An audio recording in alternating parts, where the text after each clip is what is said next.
Olha para uns 2 ou 3 aí e diz assim: só vai melhorar, meu irmão. Só vai melhorar, meu irmão, minha irmã. Só vai melhorar, só vai melhorar, só vai melhorar. Nós não vamos parar, não vai parar. Tem uma canção antiga que diz assim: ninguém detém, é obra santa. Ninguém detém, é obra santa. Ninguém detém, é obra santa. Esta obra é do Senhor. Ninguém detém, é obra santa. Ninguém detém, é obra santa. Ninguém detém, é obra santa. Esta obra é do Senhor.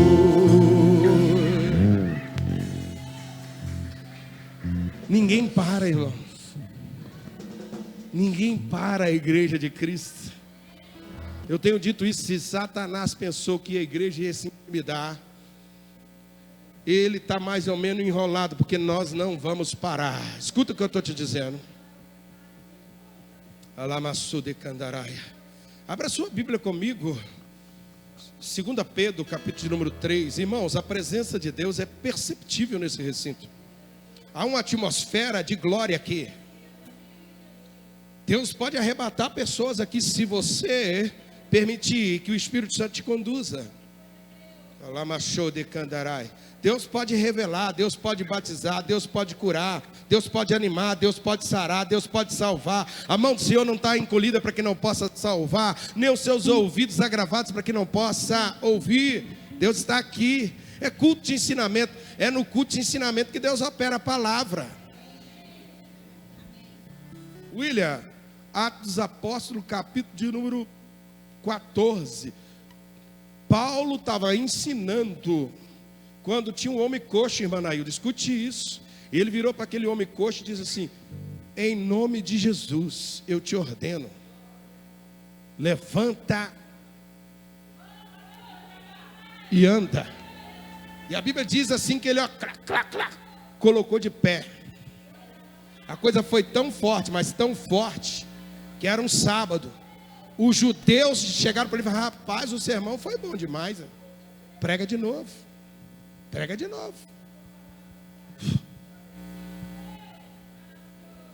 A unção de Deus espalha as boas novas no ar.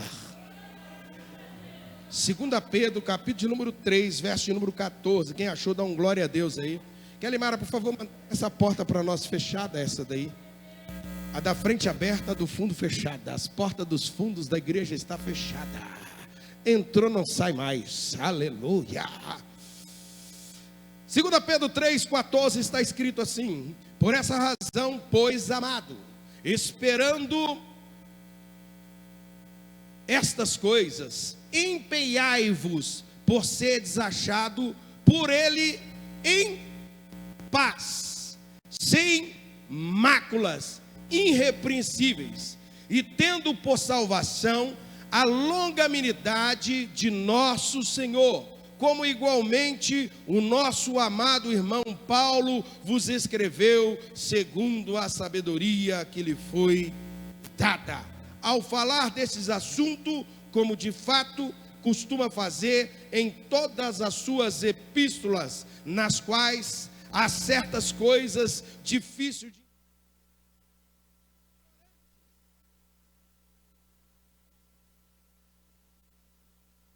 de trevas. Você não está em trevas, você está em luz. O meu povo perece porque é um povo ignorante, mas não é o nosso caso. Nós somos um povo filho de Deus. E baseado em quê? Baseado naquilo que está em João, capítulo 1, versículo número 12.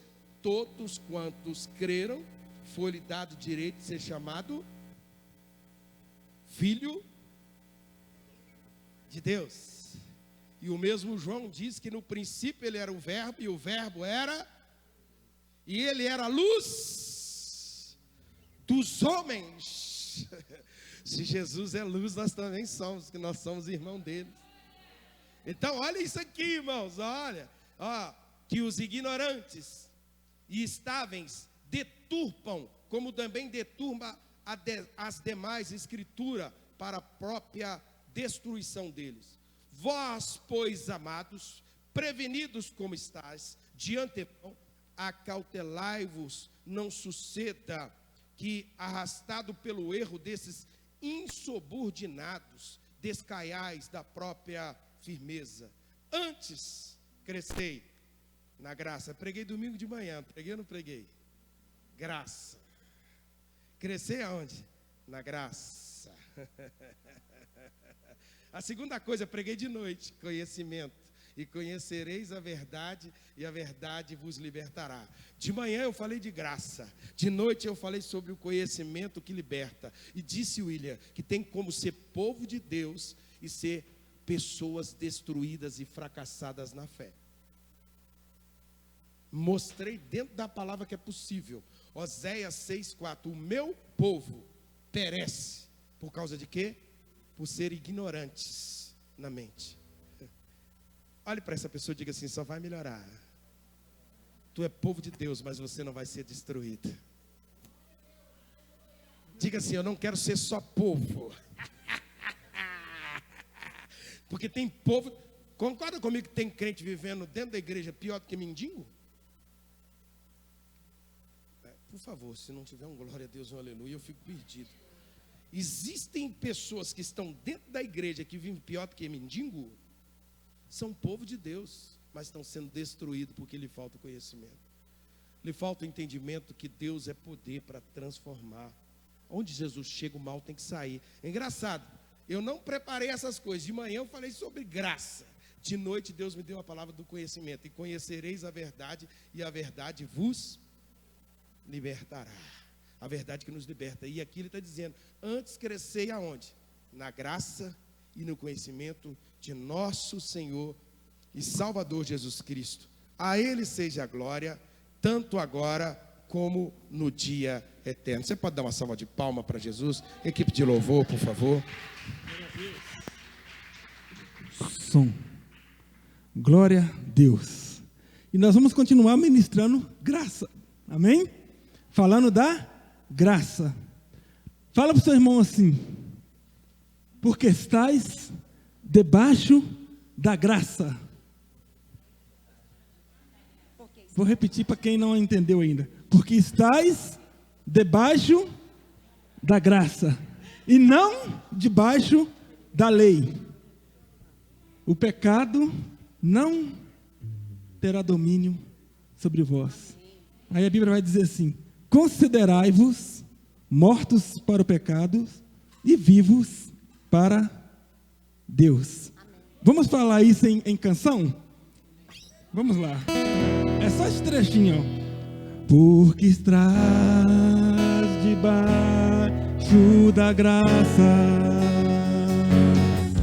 e não debaixo da lei. O pecado não mais terá domínio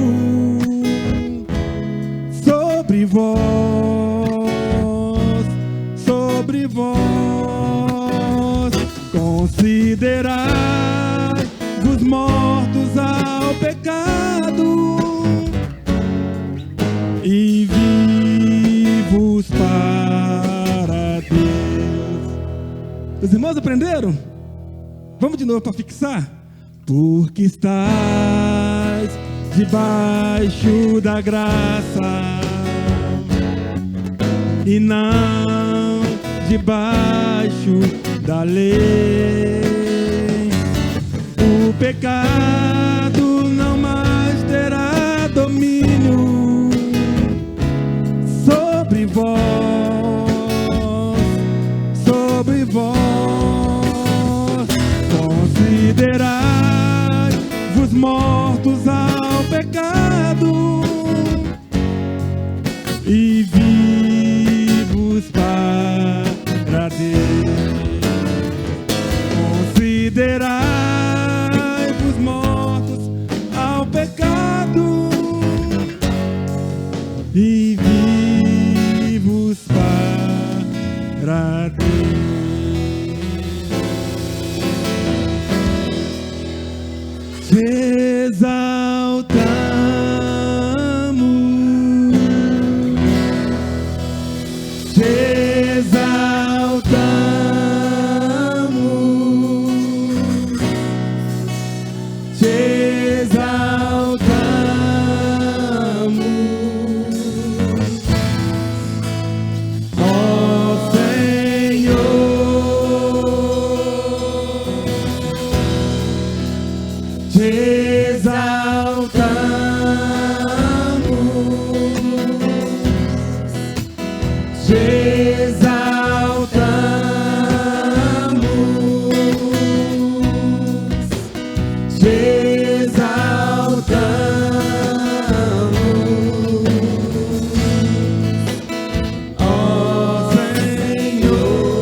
glorifica o nome do Senhor, amém?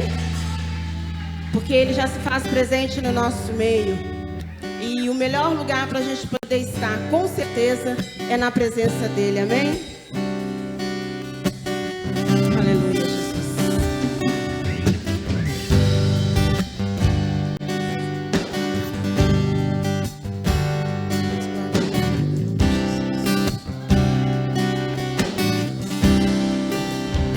Eu quero estar neste lugar, onde o pecado é perdoado e as culpas são levadas.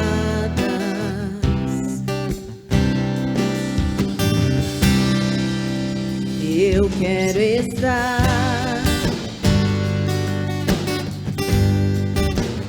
neste lugar, onde o amor não se esfrie e o fogo não se apague. Em tua presença,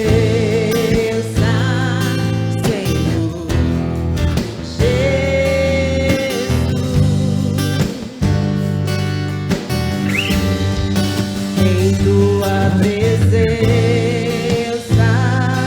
Senhor Jesus.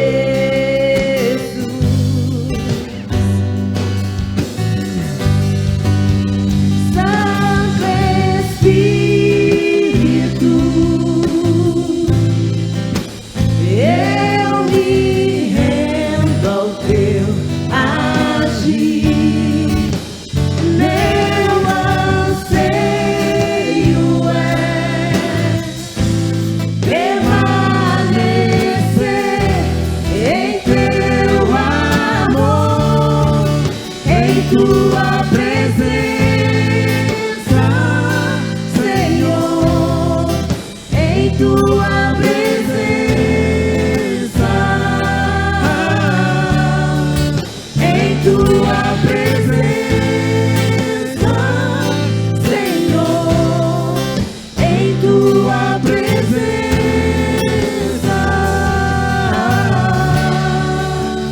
Eu quero estar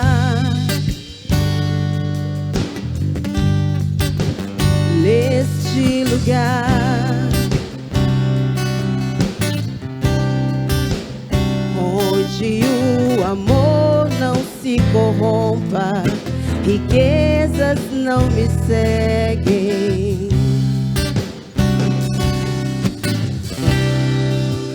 Eu quero estar neste lugar, onde o mundo não me atraia, paixões não me seduzam.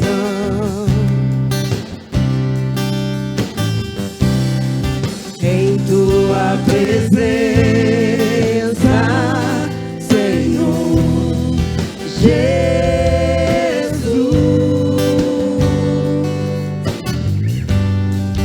em tua presença,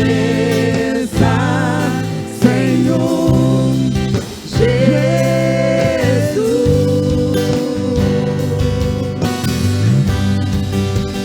Santo Espírito, eu me rendo ao teu agir. Meu anseio é permanecer em teu amor, em tua presença, Senhor, em tua presença,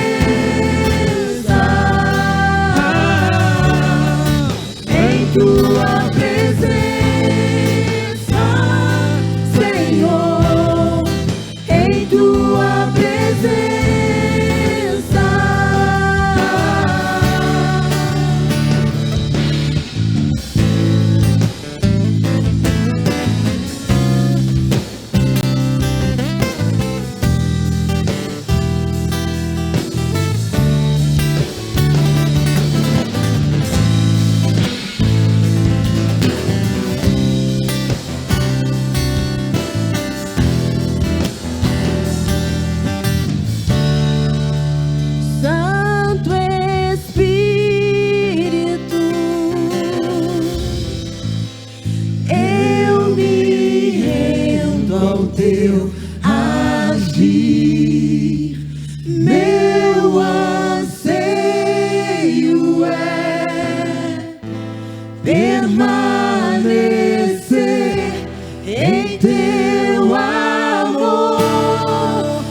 tua presença,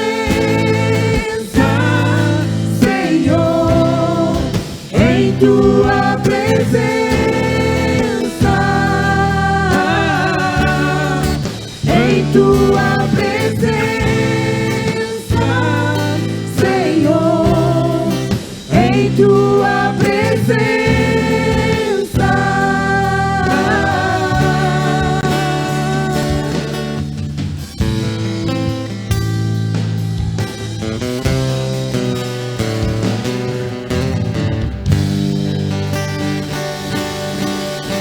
Glória a Deus.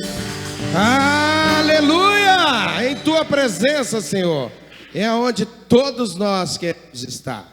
É onde a igreja do Senhor quer estar. Você que tem o seu lugar pode se assentar. Nós já vamos discorrer a nossa escola discípulo. Eu só queria cumprimentar todos aqueles que estão nos acompanhando aí pela plataforma do Facebook. Seja muito bem-vindo. Que Deus possa abençoar você poderosamente. Eu quero aproveitar esse canal e dar a boa nova para você, porque só vai melhorar, meu irmão, só vai melhorar. Nós já estamos com os nossos cultos presenciais. É muito simples de você participar do nosso culto. Basta você entrar em contato com a diaconisa Juliana Souza e dar o seu nome, porque os cultos presenciais é com 30% da capacidade local. E nós temos a capacidade aqui para 200 pessoas, então o nosso público presente tem que estar na média de 40 e poucas pessoas. Então, nós temos que fazer essa listagem. Você entra e dê o seu nome para Juliana Souza e venha participar com a gente também. Venha para cá para adorar a Deus. Eu sei que é seguro estar em casa, mas mais seguro é estar na casa do Senhor, louvando o nome do Senhor. Amém? Algumas pessoas me perguntou como que funciona. Gente, funciona como todo o local que está funcionando. Nós temos na portaria álcool em gel, que é passado nas suas mãos. Você tem que estar usando a sua máscara, né? Essa é uma recomendação da Secretaria de Saúde, e nós, da igreja, nós temos que respeitar. Amém? Há um distanciamento de 1,5 metro por pessoa, e é assim que está funcionando. Agora, hoje eu vi um negócio muito interessante que eu gostaria que a igreja adquirisse.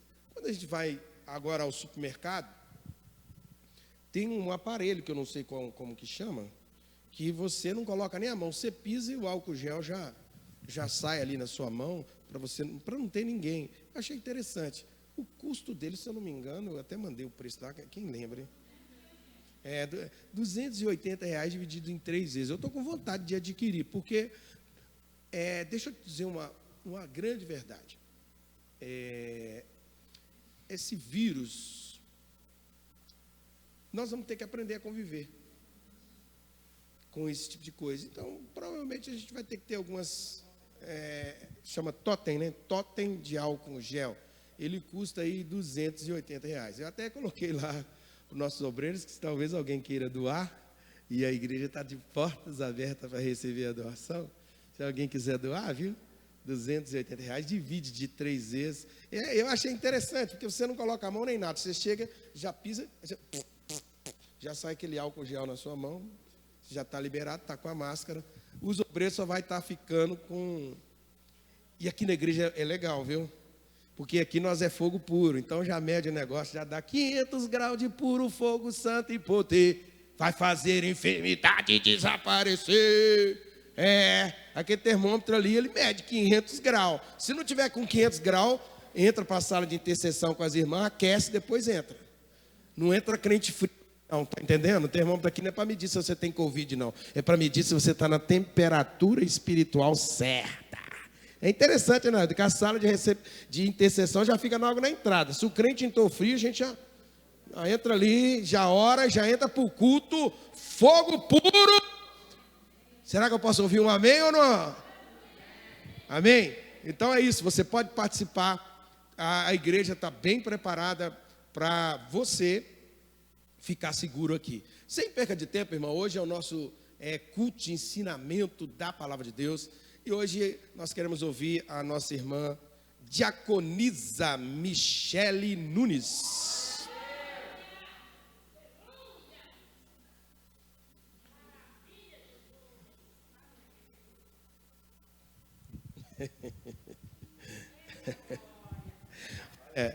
Tem uma coisa que eu queria chamar a atenção de vocês. O cuidado nosso aqui é tão grande. Todos os microfones são higienizados. Ninguém está usando o microfone do outro, não. Só para as pessoas terem noção de que nós estamos tendo todo o cuidado. E, acima de tudo, o Senhor, é Ele que nos guarda, não é nós que guardamos o Senhor. E eu acho que tem hora que a gente está misturando essas coisas, né, irmão? Então, vamos participar. Quinta-feira, quinta-feira tem mais, domingo pela manhã e pela noite. Vamos orar, estenda as mãos para cá. Senhor, nós queremos te agradecer pela vida da tua serva, pela vida da tua filha. Usa ela como canal, em nome de Jesus. Em nome de Jesus. Michele. Amém. Boa noite. Graça e paz. Gostaria de estar compartilhando, né, com vocês que estão aqui presentes, com o pessoal que está em casa. Pastor Gerry, no domingo, pela manhã, ele começou a falar, né, usando o Mateus e a Isabela, e foi muito tremendo a iluminação que Deus trouxe para ele aqui, usando os dois como casal, né? O Mateus representando o Cristo, o noivo, a Isabela representando a igreja como a noiva. E ele começou a falar sobre o relacionamento deles diário, como ela poderia entristecer o Mateus se ela tomasse decisões sem ele estar sabendo ou sem pedir a permissão dele. E foi muito tremenda a iluminação que Deus trouxe aqui. E depois que ele falou aquilo, eu ainda continuei, né, ruminando em casa sobre isso. E Deus me trouxe para estar compartilhando algo com vocês aqui. Deus quer nos levar de volta. Peraí, vou ter que... Esquentou.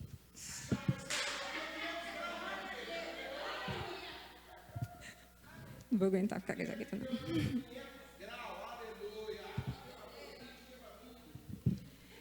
Deus quer nos levar de volta, através da sua obra redentora, ao modelo que ele trouxe ali no jardim, o modelo que ele criou no jardim. Qual o modelo que ele criou no jardim do Éden? Adão e Eva, eles não tinham conhecimento do bem e do mal. Estava em Deus o conhecimento do bem e do mal.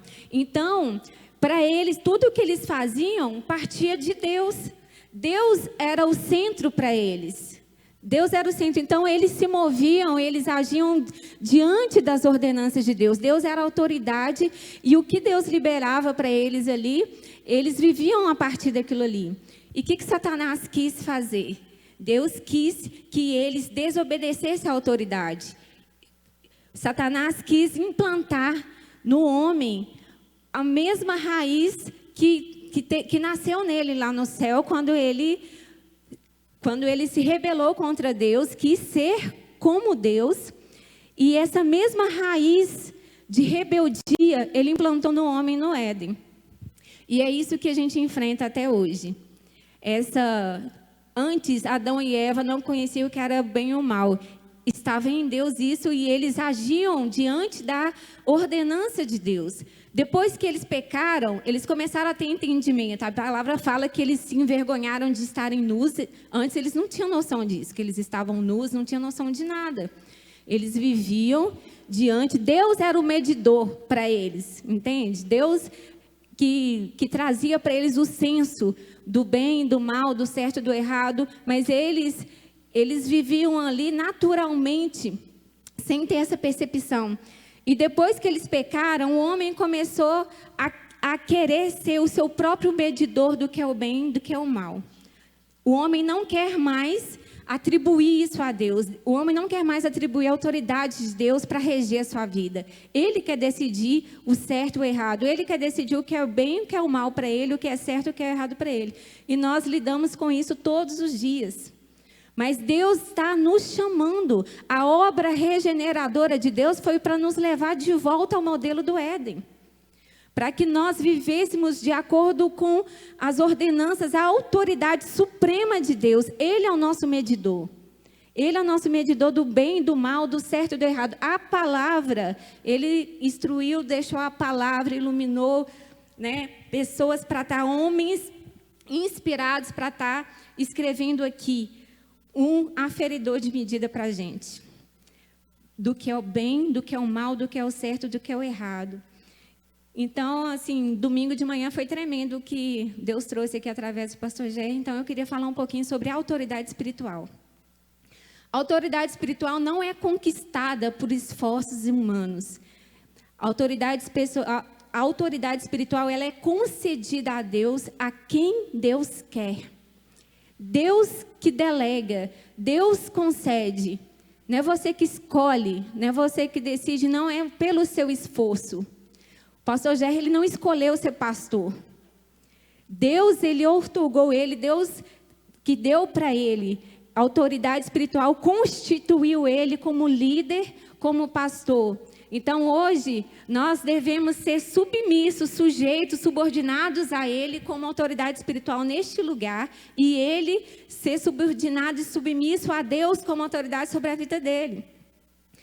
Então, desobedecer à autoridade espiritual é rebeldia, é o princípio que Satanás usou, é a raiz que cresceu ali em Satanás no céu, que ele foi expulso do céu por causa disso, e foi essa mesma raiz que ele implantou em Eva, e é a mesma forma ele quer arruinar a igreja do Senhor, implantando raiz de rebeldia no povo de Deus.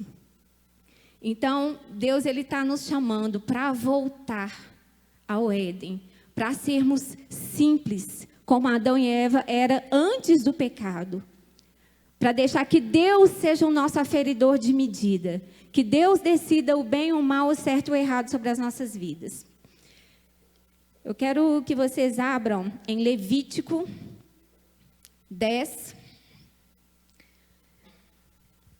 Levítico 10, verso 1 e 2. A gente vai ver alguns exemplos de rebeldia na Bíblia. Levítico 10, versos 1 e 2.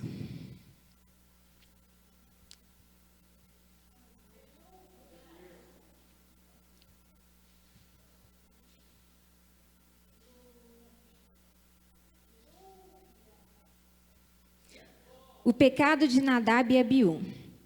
Nadab e Abiú, filhos de Arão, colocaram brasas em seus incensários e as salpicaram com incenso. Com isso, trouxeram fogo estranho diante do Senhor, diferente do que ele havia ordenado. Por isso, fogo saiu da sua presença do Senhor e os devorou, e eles morreram diante do Senhor. Nadab e Abiú, eles eram filhos de Arão. Arão foi a família separada para cumprir o sacerdócio. Então, era direito de Nadab e Abiú, por lei, servirem na casa do Senhor. Mas o problema que Arão tinha acabado de fazer já todo o ritual, ele tinha acabado de servir na casa do Senhor com todas as ordenanças, ele e Moisés, e depois que tinha acabado tudo, eles saíram, Nadab e Abiú foram sozinhos ali para a tenda da congregação, e a palavra diz que eles ofereceram por si mesmos, eles decidiram oferecer incenso na casa do Senhor. Eles acenderam ali o incenso, e a palavra diz assim: com isso trouxeram fogo estranho. E isso é muito forte, querido, fogo estranho. O significado de fogo estranho é servir sem uma ordem. É servir sem a direção de uma autoridade espiritual. É servir sem a bênção de Deus. É quando o homem decide de si próprio fazer algo sem ser delegado por uma autoridade espiritual, humana ou divina. Isso é fogo estranho. Além de Deus não receber, ele consome aquilo que a gente faz. É obra morta. Foi muito sério. Quando aconteceu isso, imagina, os dois filhos de Arão, filhos de sacerdote. Filhos de sacerdote que tinham o direito de exercer, mas eles fizeram por eles mesmos. O fogo estranho, ele vem do homem. Ele não exige conhecimento da vontade de Deus. E quando eles decidiram fazer isso, Deus observou, porque a palavra fala que Deus, ele observa a natureza do fogo. Então, você pode ter certeza que tem pessoas que oferecem coisas que para Deus é fogo estranho. É fogo. Às vezes, aos olhos dos homens, pode parecer que é fogo santo, mas Deus, Ele confere o fogo. E Ele sabe o que é fogo santo e o que é fogo estranho. E Nadab e Abiú, eles ofereceram fogo estranho, porque eles fizeram fora da autoridade, tanto do pai deles, como pai, como sacerdote, como de Moisés como sacerdote e de Deus como autoridade espiritual. Deus tem um cuidado de observar a natureza do fogo. Não adianta a gente fazer nada pelo zelo humano. Nós temos que fazer pela direção de Deus e debaixo da autoridade de Deus e debaixo da autoridade dos nossos pastores, debaixo da autoridade das nossas lideranças. Nós temos que ser direcionados. Existe uma hierarquia e isso foi instituído por Deus. Não foi uma invenção humana para que homens fossem honrados. Isso foi instituído por Deus. Então, Deus instituiu aqui dentro da igreja, o pastor Gerry, a pastora Alessandra, como nossos líderes espirituais. Todas as outras lideranças não têm autoridade se não for oferida pelo pastor Gerry e pela pastora Alessandra. Tudo que os outros líderes forem fazer aqui dentro da casa do Senhor, eles têm que estar debaixo de submissão e da autoridade do pastor Gerry e da Alessandra. Nós, como liderados, temos tudo que formos fazer, temos que estar, os nossos líderes têm que estar cientes, tem que ser debaixo da bênção e da autoridade deles, senão é fogo estranho o que a gente vai fazer. Além de Deus nos receber, Ele nos consome. Nadab e Abiú foram literalmente consumidos por fogo ali dentro da tenda da congregação. Imagina Arão entrando ali na tenda da congregação e vendo ali só as cinzas dos filhos dele. Imagina essa cena. Como o pastor Gerry diz, hoje nós estamos na graça. Nós não vamos ver essa cena literalmente, né? Uma pessoa ser consumida literalmente, mas é consumida espiritualmente, porque ela para de praticar as obras do Espírito e começa a praticar as obras da carne, porque ela não faz na direção do Espírito, ela faz pela vontade humana, por zelo humano, para seu ego, não é mais para a glória e para a obra de Deus, é para o seu próprio ego, que ela começa a fazer. Sabe o que Nadab e Abiú pensou? Agora, nós também podemos, nós somos eleitos, nós somos da família sacerdotal, a gente pode fazer. Então, o ego deles cresceram e eles foram insubmissos e ofereceram fogo estranho.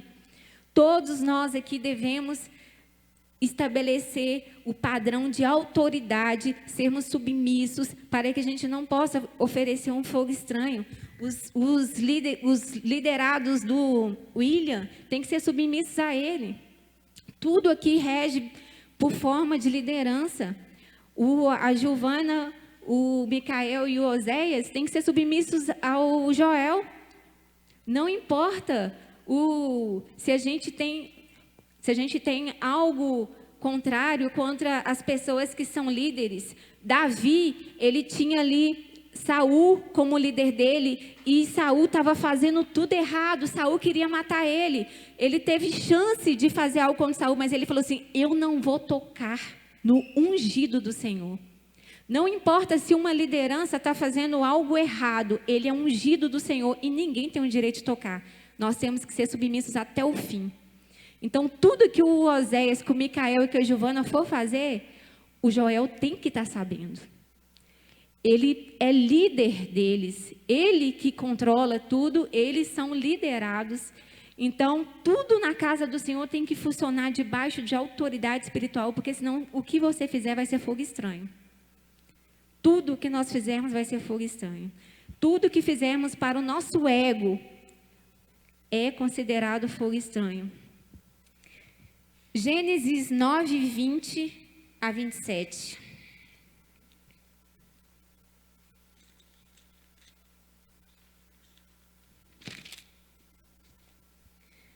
Gênesis capítulo 9.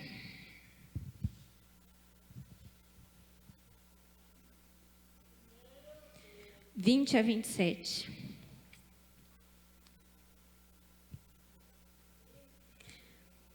Gênesis 9, 20 a 27.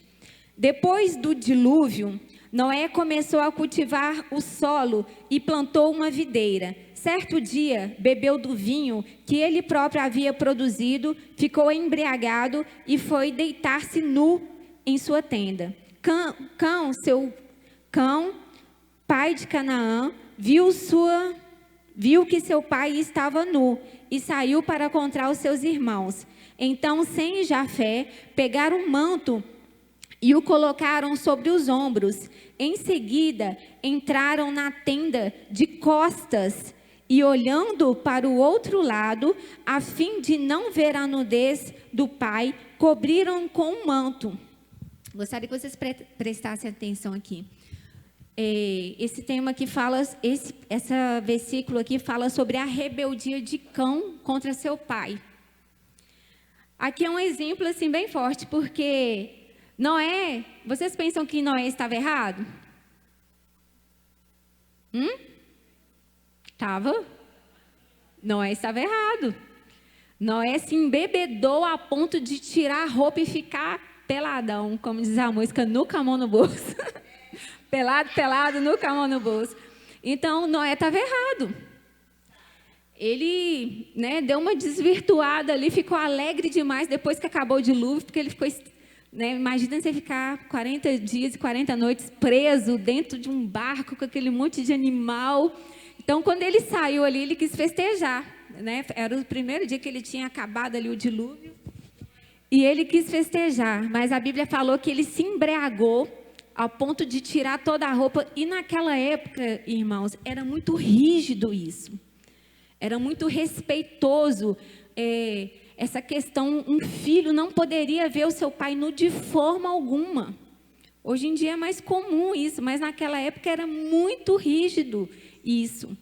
Então a palavra fala que Cão, quando ele foi ali e viu seu pai, ele não se preocupou com a honra do seu pai, ele não se preocupou com respeito com o seu pai, mas ele saiu dali e ainda ele foi fazer saber aos seus irmãos. Ele saiu daquele local e chamou os irmãos, mas prestem atenção na atitude dos irmãos dele. Quando ele saiu e contou para os irmãos dele, se os irmãos dele agissem como eles, os irmãos dele iam sair correndo. Não, vamos lá ver nosso pai nu, ele está bêbado mesmo, não vai nem lembrar que a gente viu e tal. Mas olha o procedimento dos irmãos dele. Os irmãos dele pegaram uma túnica, uma capa. A palavra diz que eles entraram de costa no aposento do pai deles. Entraram de costa e lançou a capa sobre o pai deles de costa. E eles não viram a nudez do pai deles. E cobriu o pai deles e para eles não expor o pai deles a mais vergonha ainda. E a palavra diz que quando o pai dele recobrou, a lucidez e soube de tudo, ele amaldiçoou Cão por causa disso.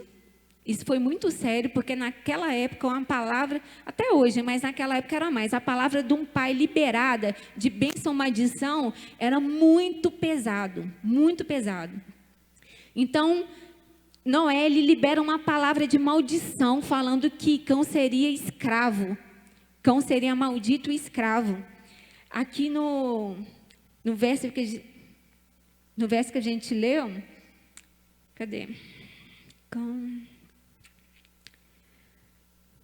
Quando Noé se recuperou da bebedeira e descobriu que Cão, seu filho mais novo, havia feito, exclamou: maldito seja Cão, que ele seja servo, em outras traduções fala escravo, mais insignificante de seus parentes. Olha que palavra dura. É muito pesada essa maldição que Cão carregou sobre si, muito pesado mesmo. E ele abençoou e ele abençoou os outros filhos e disse ainda: bendito seja o Senhor, o Deus de Sem, e que Canaã seja servo de seu irmão. Que Deus amplie o território de Jafé, que Jafé compartilhe da prosperidade de Sem e Canaã seja seu servo. Foi muito pesado isso, e tudo isso aqui que Noé lançou sobre os seus filhos se cumpriu. Cão verdadeiramente se tornou escravo, tanto que os descendentes né, hoje de Cã foram os africanos, né, aqueles que se tornaram escravos mesmos durante a história, que todos conhecem, foram descendentes de Cã. E a palavra de bênção que ele lançou sobre Sem e Jafé também se cumpriu. Então, Deus está nos ensinando algo. Quando você vê algo errado, tanto com a sua família natural ou como a sua família espiritual, como você vai proceder? Como Cã ou como Sem e Jafé?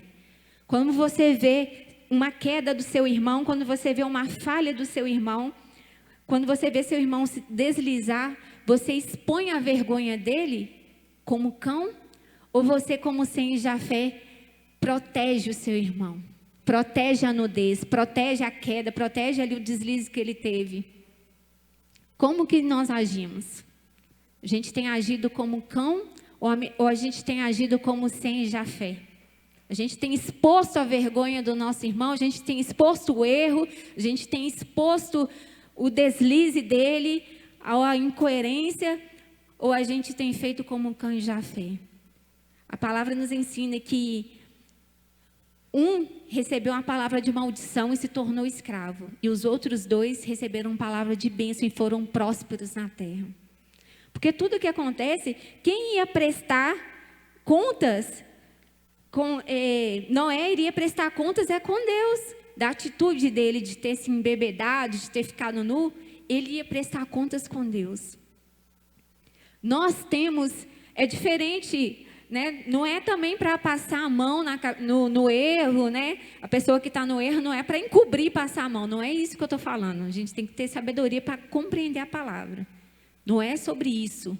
O erro vai ser corrigido, tem consequências. Eu estou falando sobre expor a vergonha da pessoa, sobre expor a pessoa. Você pode estar ali com a pessoa, ajudá-la. Sem Jafé ajudou seu pai. Eles entraram ali de costas, não exporam a vergonha dele, cobriu ele e escondeu o pecado dele. Então, é essa a atitude que nós temos que ter. Nos aproximar dessas pessoas que deslizaram, que falharam, tampar a vergonha delas. É ajudá-las, não é expor a vergonha delas como fez Cã. Porque se a gente expor a vergonha do nosso irmão, nós vamos ser amaldiçoados. Mas se nós chegarmos próximos e encobrirmos, ajudarmos, nós vamos ser prósperos e abençoados.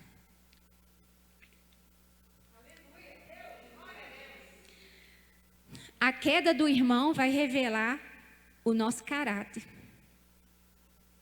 Como nós vamos agir diante da queda do nosso irmão? A queda do nosso irmão pode revelar o caráter de quem está próximo.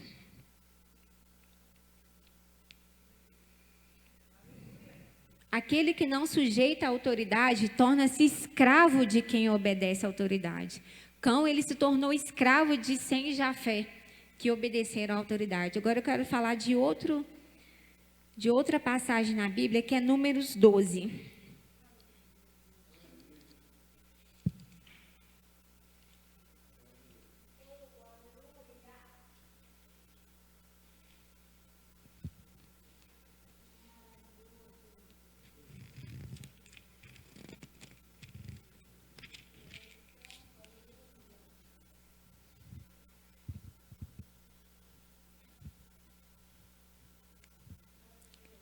Números capítulo 12. Miriam e Arão criticaram Moisés porque ele havia se casado com uma mulher cuxita. Disseram: acaso o Senhor fala apenas por meio de Moisés? Também não falou por meio de nós? E o Senhor ouviu isso. Ora, Moisés era muito humilde, mais que qualquer outra pessoa na terra. No mesmo instante, o Senhor chamou Moisés, Arão e Miriam e disse: vão à tenda do encontro, vocês três. E eles foram para lá. Então o Senhor desceu na coluna de nuvem e parou à entrada da tenda de encontro. Arão e Miriam. Chamou ele. Os dois se aproximaram. E o Senhor lhes disse: ouçam o que eu vou dizer. Se houver profeta entre vocês, eu, o Senhor, me revelarei em visões, falarei com ele em sonhos. Não é assim, porém, com meu servo Moisés. Ele tem sido fiel em toda a minha casa. Falo com ele face a face, claramente, e não por meio de enigmas. Ele vê a forma do Senhor. A ira do Senhor se acendeu contra eles, e ele se retirou. Enquanto a nuvem se afastava da tenda, Miriam ficou ali com a pele branca, como a neve, leprosa. Quando Arão viu o que havia acontecido com ela, clamou a Moisés: ó meu Senhor, por favor, não nos castigue pelo pecado que insensatamente cometemos. Não permita que ela fique como um bebê que nasce morto, já em decomposição. Então Moisés clamou ao Senhor: ó Deus, eu suplico que a cures. O Senhor respondeu a Moisés: se o pai de Miriam tivesse apenas cuspido no rosto dela, não ficaria contaminada por 7 dias? Portanto, mantenha-na fora do acampamento por 7 dias. Depois disso, ela poderá ser aceita de volta. Miriam foi mantida fora do acampamento por 7 dias, e o povo esperou até ela ser trazida de volta para seguir viagem. Então saíram de Azarote e acamparam no deserto de Parã. Outro caso de rebeldia, a rebeldia de Arão e Miriam contra Moisés. E isso é muito sério, porque eles se rebelaram contra o líder que Deus levantou. E o que foi que eles estavam acusando Moisés? Moisés tinha se casado com uma mulher cuxita, né, que era uma mulher etíope, que não era considerada parte da aliança.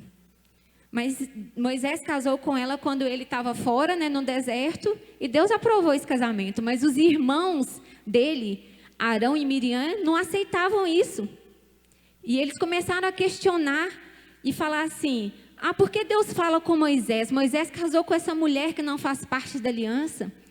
Deus tem que falar com a gente, porque... eu estou falando com as minhas palavras. Deus tem que falar com a gente também, porque a gente está mantendo firme todas as ordenanças de Deus, a palavra e tal. E Moisés não, Moisés casou com uma mulher que não faz parte da aliança. E a palavra diz que Deus escutou as injúrias de Miriam e Arão. Deus escutou eles falando contra Moisés. E quando Deus escutou, Deus ordenou a Moisés, Deus falou a Moisés: chame Arão e Miriam à tenda do encontro. E quando eles entraram lá, Deus começou a testemunhar acerca de Moisés. E Deus começou a falar com eles: vocês precisam de um profeta para que eu fale com vocês. Vocês precisam de que eu dê sonhos para alguém, que eu dê enigmas para alguém. Mas Moisés, eu falo face a face com ele, porque ele tem intimidade comigo. Ele é meu escolhido. Eu levantei ele, eu dei autoridade para ele. E Deus começou a falar de Moisés, a dar testemunho de Moisés. E a palavra diz que no mesmo instante, quando Deus falava, Miriam começou a ficar branca, e foi acometida de lepra. E lepra naquela época era uma coisa considerada assim, era uma maldição. Então, quando Deus permitiu que Miriam fosse acometida de lepra, era como se ele colocasse ela no nível que ela considerava a mulher de Moisés, etíope, fora da aliança pecadora. Deus fez ela se tornar uma pecadora leprosa, que teria que ficar fora do arraial. Pior ainda do que a etíope. Então, assim, instantaneamente veio já o juízo de Deus sobre Miriam, pelo fato dela estar condenando a mulher de Moisés, pelo fato dela estar levantando injúrias contra Moisés, pela decisão que ele tomou de ter casado com a etíope, e pelo fato dela e de Arão ter se unido para murmurar contra Moisés. Deus, ele se levantou e ele trouxe o juízo no mesmo instante, e essas coisas acarretaram um peso, não somente para a vida de Miriam, mas para todo o arraial. Porque o que aconteceu? A Bíblia fala que quando Arão e Miriam estavam ali na tenda da congregação, assim que Deus liberou a palavra, essa palavra sobre eles, e a lepra sobre Miriam, a palavra diz que a nuvem de glória, ela saiu da tenda. Isso significa a presença se afastou daquele lugar por causa da rebeldia. Pecar contra a autoridade delegada é pecar contra o próprio Deus. A nuvem se afastou da tenda. Sempre que há rebeldia e ofensa entre nós, perdemos o contato com Deus. A presença de Deus, ela não habita onde há rebeldia, onde há ofensa. A presença de Deus se afasta. Está escrito literalmente aqui na palavra que naquela época o que representava a presença para eles era a nuvem. De dia era a nuvem e à noite era a coluna. Nessa hora que era dia. E a palavra fala que a nuvem se afastou, ela foi embora. E Miriam, ela teve que ficar fora do arraial durante 7 dias. E eles viviam acampando em movimento. E por causa disso teve que ficar parado esperando Miriam fora do arraial se recuperar da lepra. Eles ficaram ali parados e não puderam levantar acampamento. Porque a palavra diz que quando a nuvem movimentava, a tenda tinha que movimentar. Ela tinha que seguir a nuvem, mas eles não puderam sair dali, porque eles tinham que esperar a purificação de Miriam. Então, olha os encargos que a rebeldia trouxe, não somente para a vida de Miriam e de Arão, mas para toda a tenda da congregação, para todo o arraial, sofreu o peso da desobediência e da rebeldia.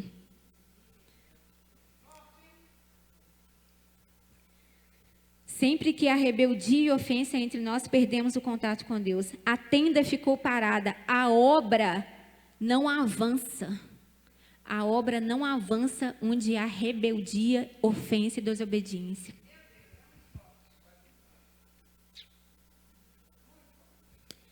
A injúria é a prova de que há um espírito rebelde dentro da pessoa. Quando Arão e Miriam, eles falaram aquelas palavras contra Moisés, Deus falou assim: como vocês ousam falar essas palavras contra o meu servo? Deus tomou as dores para si. Então, um líder, ele não precisa se preocupar e nem se justificar quando se levantarem contra ele. O próprio Deus toma a dor, porque eles estão rebelando contra o próprio Deus. Quando se rebela, quando uma autoridade espiritual está rebelando contra o próprio Deus, todas as palavras que saem das nossas bocas contra uma autoridade espiritual, Deus pega todas. É como se a gente estivesse jogando na cara dele contra ele próprio. E ele toma todas essas palavras. Ele fala assim, ele falou com Arão e com Miriam: como vocês ousam falar do meu servo? Então, quando uma pessoa levanta injúrias, calúnias, acusações, julga, condena injustamente, essa pessoa é a prova de que há um espírito de rebeldia dentro dela. E isso é contra o próprio Deus. Deus quer nos levar de volta, sabe, ao lugar do jardim que Ele criou, em que havia bondade, apenas bondade no coração do homem, onde não havia julgamento, onde não havia rebeldia, onde não havia acusação. Ele quer trazer, e só é possível se o Espírito Santo for pleno nas nossas vidas. Se o Espírito Santo tiver lugar e liberdade para habitar em nós, nós não vamos julgar, nós não vamos acusar, porque o Espírito Santo, ele é amor, bondade, paz, longanimidade, benignidade, domínio próprio. Então, nós vamos ter o controle do fruto do Espírito em nós. E o que vai exalar de nós são essas qualidades. É as qualidades do fruto.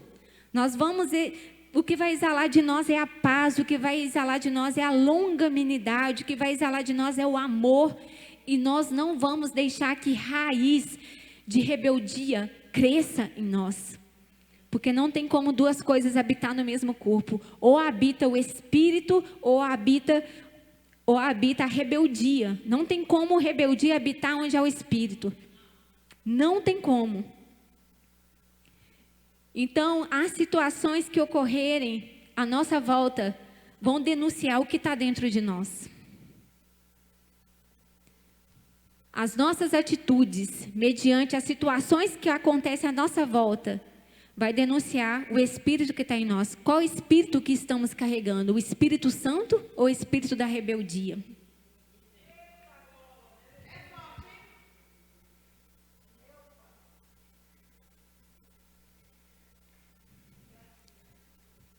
Quando passou domingo de manhã, começou a falar, né, usando a Isabela e o Mateus, aquilo foi muito tremendo. E Deus começou a testificar que nós, a noiva do Senhor, temos feito tantas coisas do nosso próprio nariz.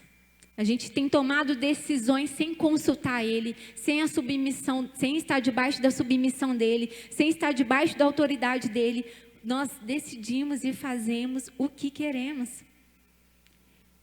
Isso é espírito de rebeldia. E a igreja do Senhor, ela não vai avançar, como eu usei o exemplo aqui. A nuvem, ela se afasta onde há rebeldia. A tenda, ela teve que ficar ali acampada, esperando Miriam ser restaurada da lepra. Quanto tempo a obra vai ficar parada por nossa causa? Quanto tempo mais a obra do Senhor não vai avançar, a igreja não vai crescer, porque nós estamos sendo usados por Satanás e não por Deus. Porque nós somos usados, nós estamos emprestando a nossa boca para o inimigo e não para o Espírito. Quanto tempo mais a obra vai ser prejudicada? Quanto tempo mais o Senhor vai precisar retirar a presença dEle? Porque Ele não compactua com as obras da carne. Ele não compactua com a rebeldia.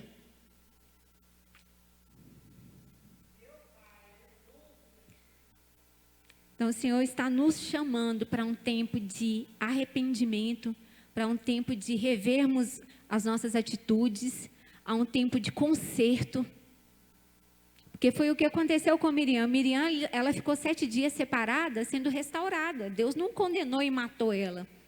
Deus restaurou e trouxe ela de volta. Deus quer nos restaurar para que a obra dele avance, para que a igreja cresça, porque não tem como multiplicar pessoas doentes, não tem como multiplicar pessoas com raiz de rebeldia. Primeiro tem que ser sarado para crescer e para multiplicar. Então, em nome de Jesus, que nós não possamos ser causadores do impedimento do crescimento da obra do Senhor, mas que nós possamos ser cheios do Espírito Santo. Cheios do Espírito Santo. Para que quando nós abrirmos os nossos lábios, o que exale de nós seja o fruto do Espírito. Seja as obras do Espírito, que nós venhamos cooperar com a ação do Espírito Santo, para que a obra do Senhor seja manifesta em nós e através de nós. Que nós possamos ser multiplicadores. Ser extensão de Cristo. Amém? Eu agradeço a oportunidade. Eu ia chamar os meninos para cantar uma canção para a gente orar, mas não tem ninguém aqui, né?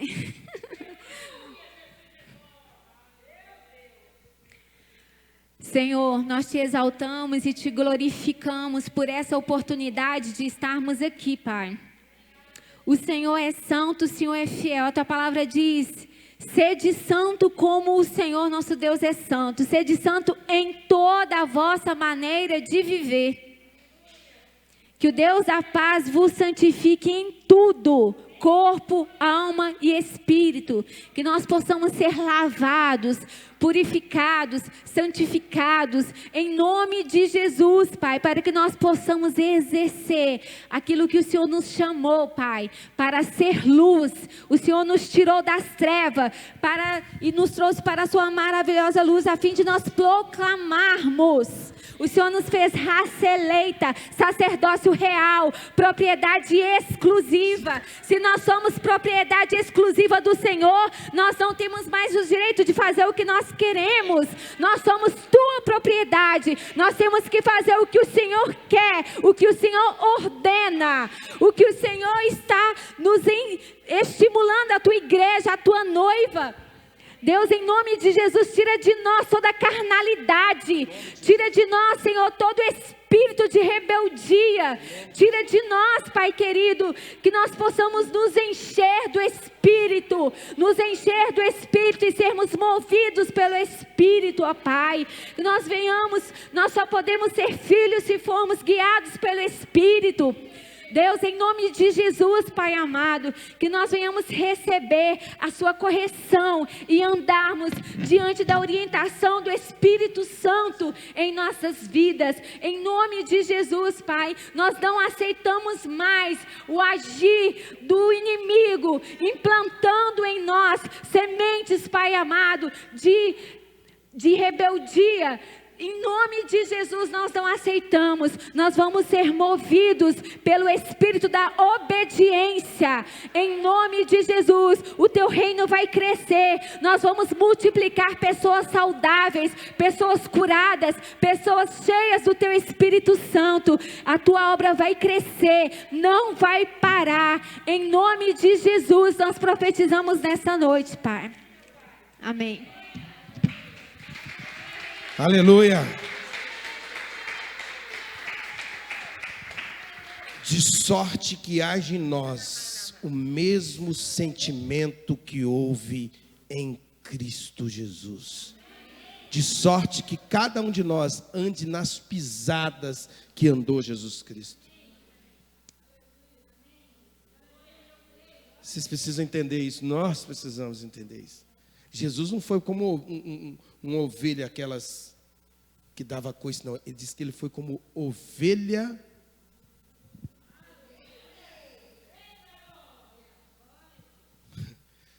Desculpa, eu estou com vontade de voar. Amém? Mas nós temos que encerrar, né? Recebeu a palavra aí? Recebeu no seu coração? Então tá, então não, mas que eu estou com vontade de voar. Olha para 2 ou 3 e fala assim, só vai melhorar, irmão. Agora diga para ele, só melhora para quem obedece, tá? Para quem não obedece, eu nem vou falar o que vai acontecer. Mas diga para esse irmão assim, olhando para ele assim, você crê que só vai melhorar? Diga para ele assim, você crê que Deus vai te prosperar? Crê? Crê que Deus vai te dar solução para a situação financeira?